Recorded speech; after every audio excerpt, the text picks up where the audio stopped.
Hello everybody, and welcome to another one of my ASMR videos. As you can see today, we're doing some more Yu-Gi-Oh! And hopefully you notice that I have a slightly different setup now. So I've got the camera over here looking at me, and then obviously I have the microphone, which you guys haven't seen.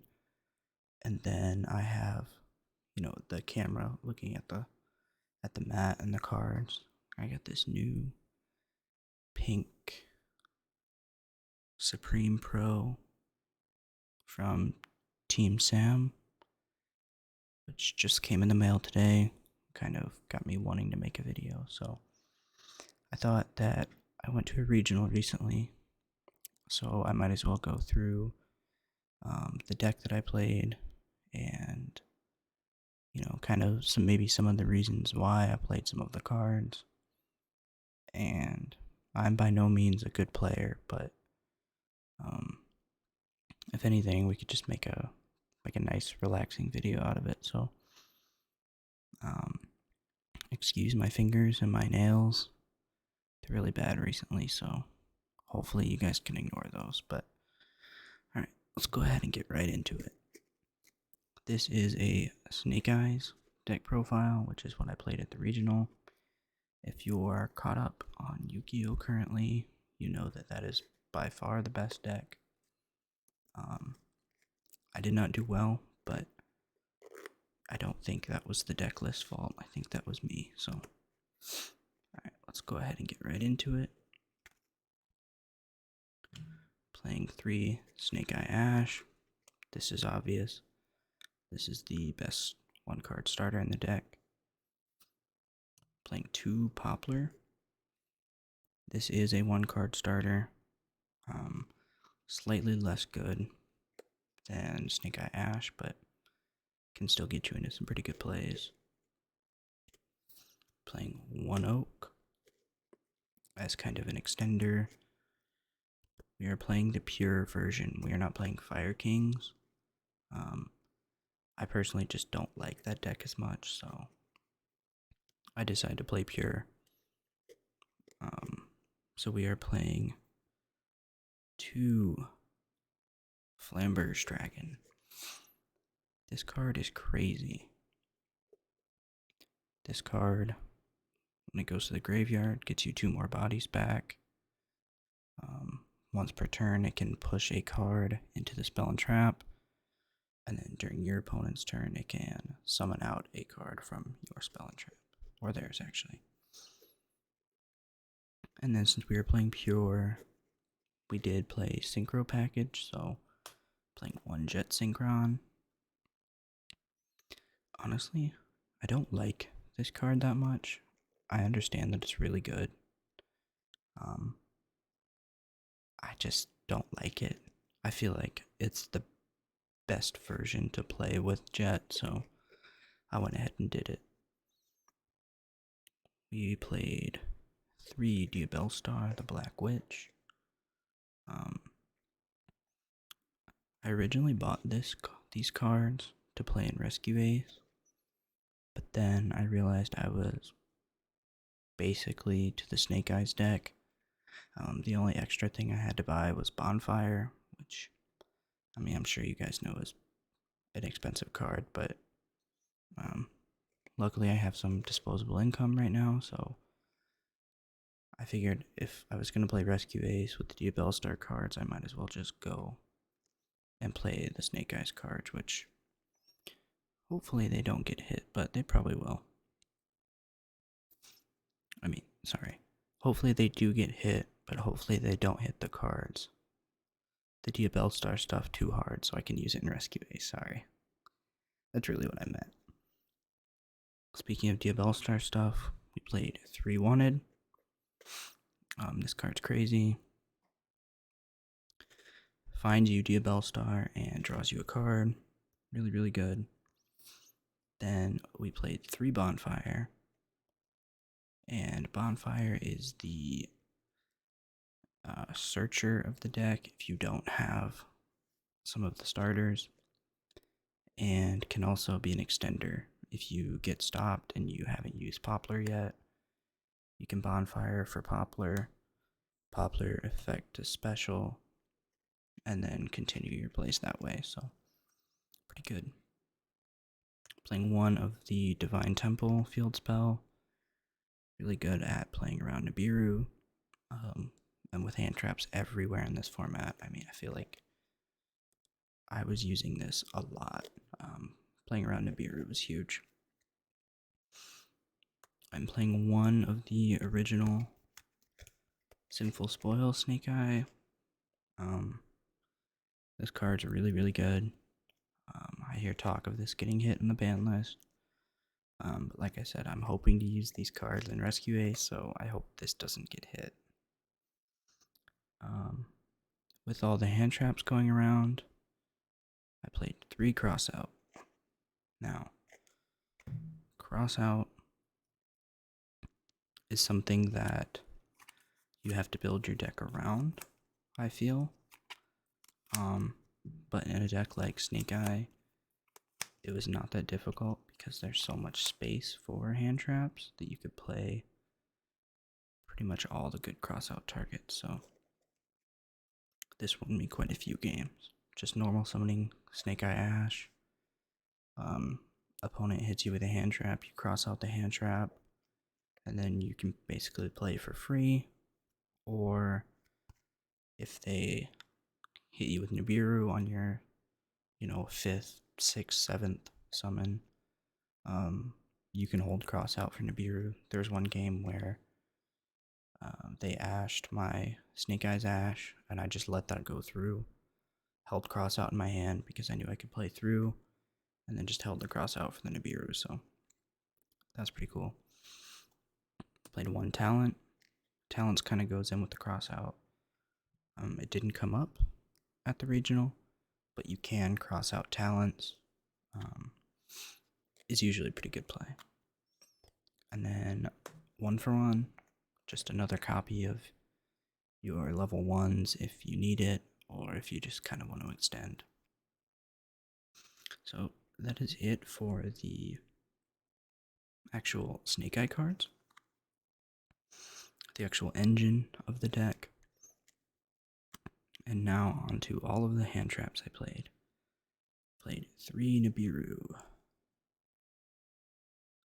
3 Ash Blossom, 3 Droll and Lockburn, 3 Effect Veiler, and then 3 Infinite Impermanence. So in total we had 3, 6, 9, 12, 15 hand traps in the main deck. I'll be honest, I do think this format's kind of gross, with everybody just throwing hand traps at each other, and if you get to play, you win. If your opponent doesn't get to play, by you throwing 100 hand traps at them, you win, but they do the same thing to you, so it's kind of gross. Hopefully we move away from it, but I don't get to go to events very often, so when I do, I try to, do the best I can, even though I'm not very good, but this kind of gave me the best shot at it, was all the hand traps, and then, some people are calling it tier 0, some people are saying it's not, but by far the best deck, Snake Eyes, so that is it for the main deck. Let me go ahead and put this over here. And then we'll go ahead and go into the extra deck.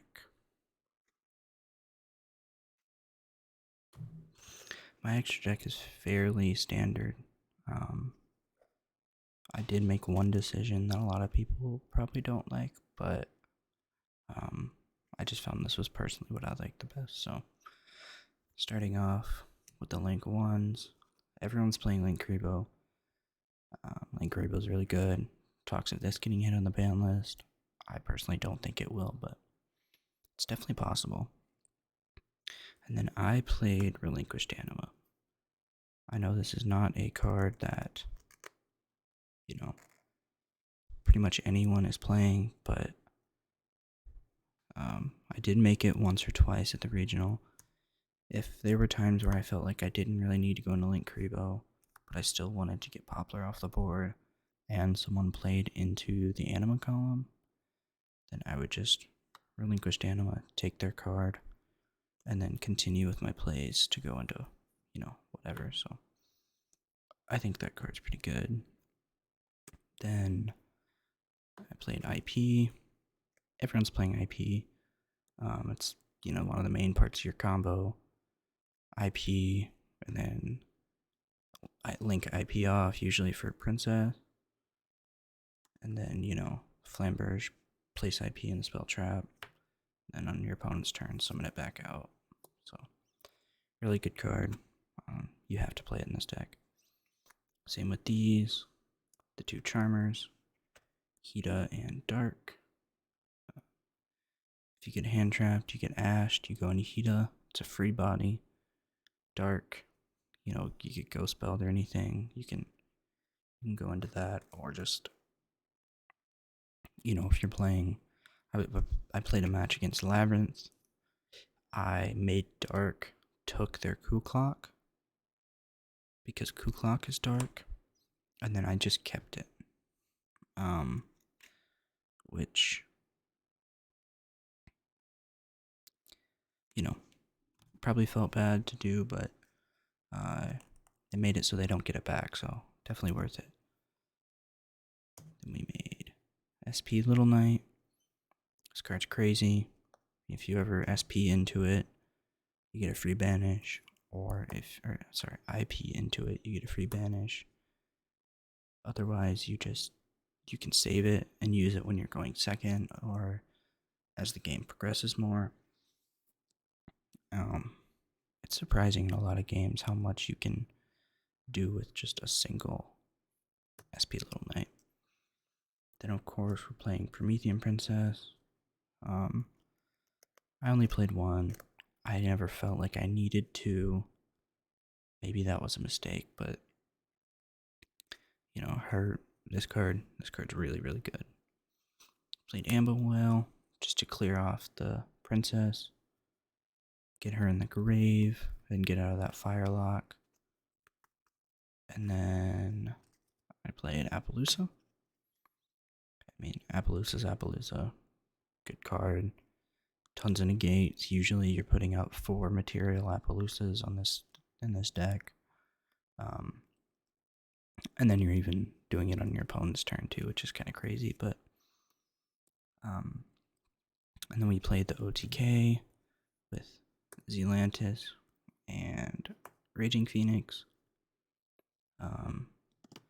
Basically, almost every game that I won with Raging Phoenix and Zealantis. If I actually won by attacking. If I won a game by my opponent scooping, it was usually IP into SP or IP into Appaloosa. I paired that with, a few hand traps, and the opponent just couldn't play, so.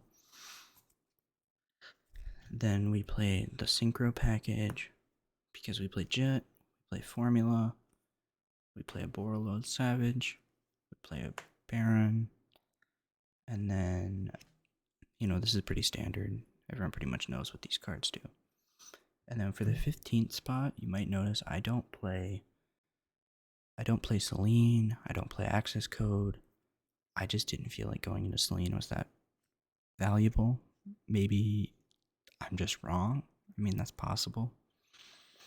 But I felt like playing Typhon in that spot, in that 14th spot, in place of those two was worth it. And then, that just gave me room for Anima. So if I had to change anything, I would probably keep this. I don't know, it's hard to say. Maybe it is correct to play Selene and Access Code over these two, but I don't know. I just like these cards, and they did come up, so that kind of helps me justify my decision. So that's it for the extra. And then for the side deck, sorry, I just realized I was showing you guys all the cards facing me on like the mat and the camera when I really probably should have been doing this.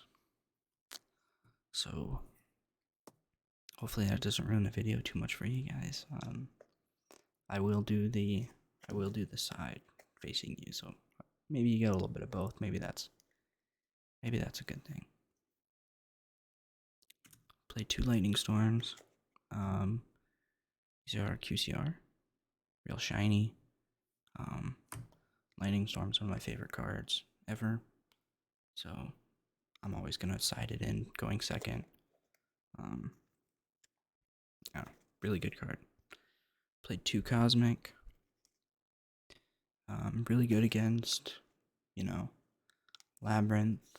If they don't have Kuklok online, it's good against Voiceless for the barriers or Radiance. It's really good against Fire Kings with their Island field spell. But I actually didn't play Fire King Snake Eye, so oh well, would have been good. More going second cards. Playing 3 evenly matched.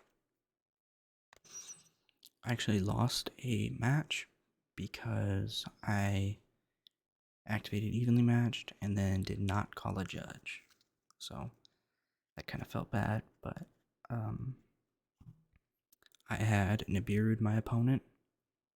So they had a token. And he passed. And I was playing Raid Raptors. He had one of the big towers, birds, and a token, and then 1 or 2 back row. I'm not sure.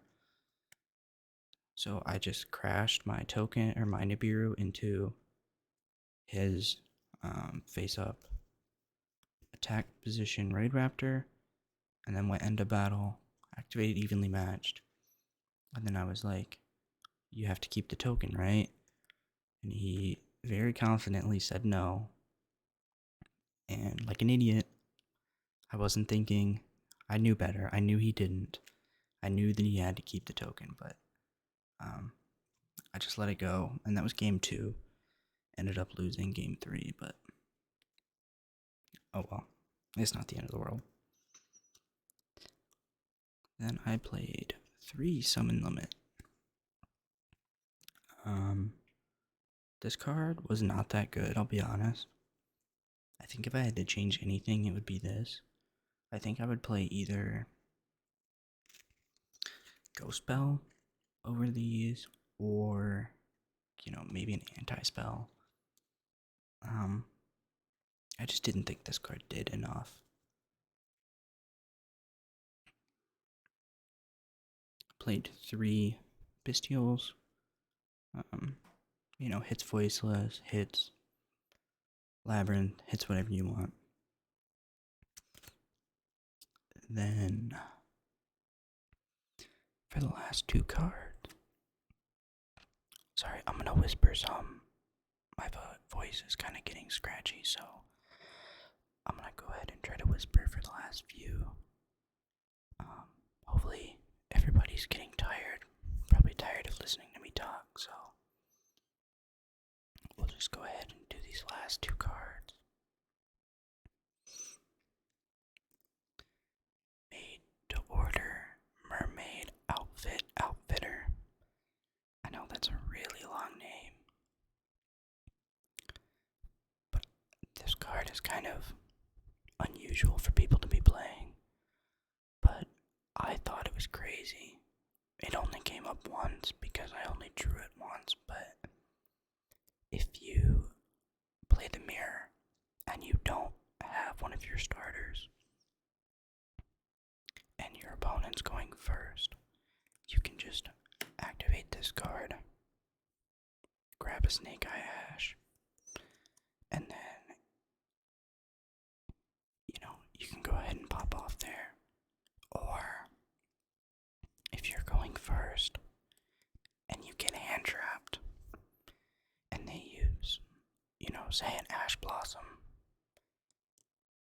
and you don't have an ash blossom in your hand. Sorry, we're back to talking, to softly talking. I felt like it was kind of weird to just transition in the middle there, but hopefully you guys liked it.